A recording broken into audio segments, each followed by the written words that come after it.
There is something to cheer about when you're one of the few to launch, on a day when there's very little wind, and only the birds can make the most of the conditions.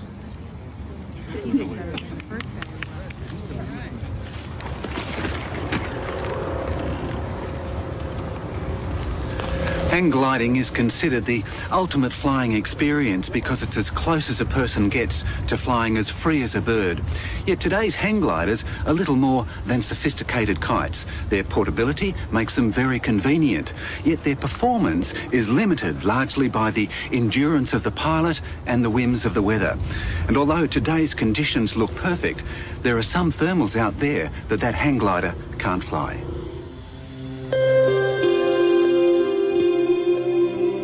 The aim of most hang glider pilots is to stay up in the air for as long as possible and to travel as far as possible.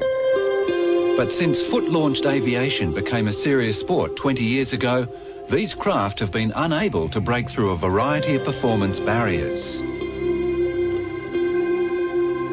While more streamlined design, improved materials and construction, and increasing pilot fitness and expertise have all helped, essentially, these flyers have not completely entered the world of the bird, the bat, or the butterfly.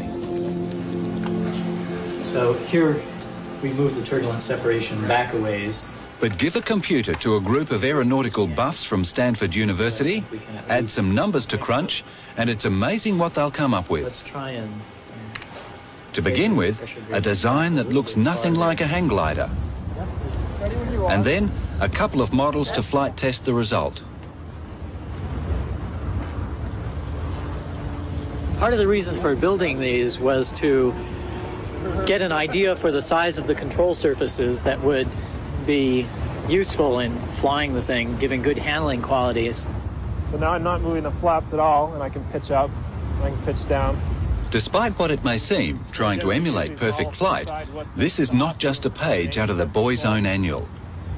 These enthusiasts, a professor and his postgraduate students, are in the forefront of designing the next generation of commercial flying machines. Despite the fact that we had the computer models, we're not quite sure that those really represent the flying qualities, and so this is a step toward the full-scale model.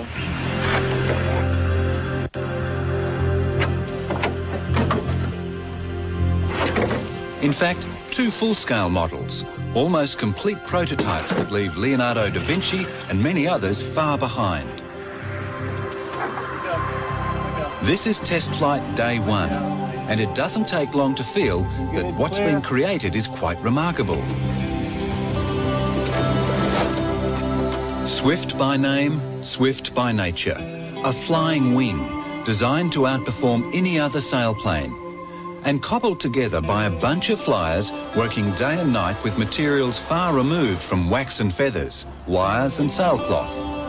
Ultra-lightness is the first priority. To be able to foot launch and land the Swift, the wings have to be very, very light, yet incredibly strong. Now that's almost a contradiction in terms for a wing this size. You see, a standard sailplane has a smaller wing, yet it's twice as heavy.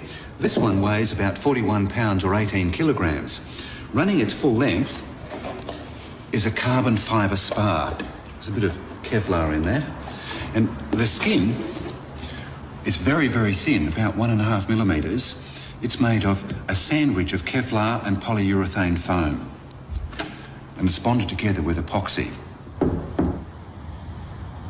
Gliding conditions on this first day are not ideal. Nonetheless, not a bad tryout. This wing is no longer flyable. Our basic goal here was to make it possible not just to stay in the air on a very light day, but to start going places. So the Swift is really designed to go at twice the speed of a hang glider, and that allows you to cover much more distance, and the glide angle is much shallower, which allows you to go farther for a given loss in altitude. And so to test flight day 2 and more light conditions.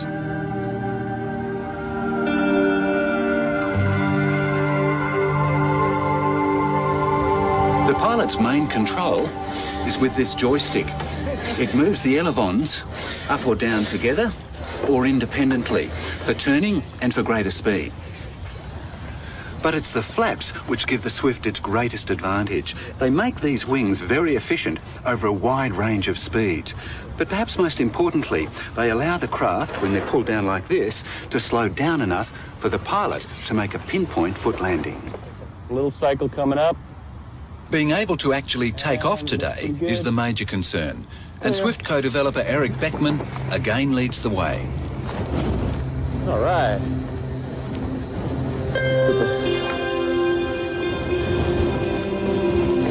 See if we can't find some lift.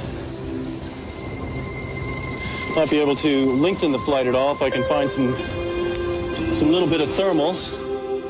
With the easy hand controls and the half-sitting position, Eric is able to relax. Unlike hang glider pilots, he doesn't have to hang on or twist his body using its weight to steer or control the craft. Now, as we're flying around, I have a real advantage because I'm able to penetrate any sink more quickly.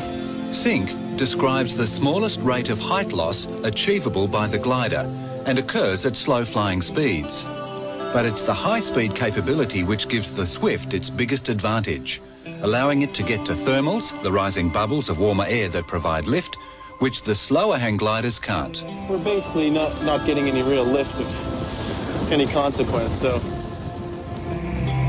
The Swift's glide ratio is twice that of a hang glider. For every 25 metres travelled in still air, it will lose just 1 metre in height. A performance advantage for long-haul cross-country competition flying and landing where you want to. Now with the Swift, I'm able to fly a little bit lower before I actually decide to go out to the beach because I'm able to glide further. I can leave the hill with a little less altitude and still safely make it to the landing area. But before Eric lands, let's find out why the development of the Swift, a recreational plane, could be so important to commercial aviation. Well, people are looking at very large airplanes. There's quite a demand with increasing airport congestion for fewer airplanes, each carrying more cargo. And one application is a very large airplane that weighs perhaps 1 million pounds that has the same sort of configuration that the Swift does. I'll get ready here. I've got enough flaps for a nice landing. And I'll lower my whip down. I haven't got any wind, so I'm going to have to bring it in quickly. There we go. All right. That was good. Just let my shoulder straps get up me there. Okay. And there we are.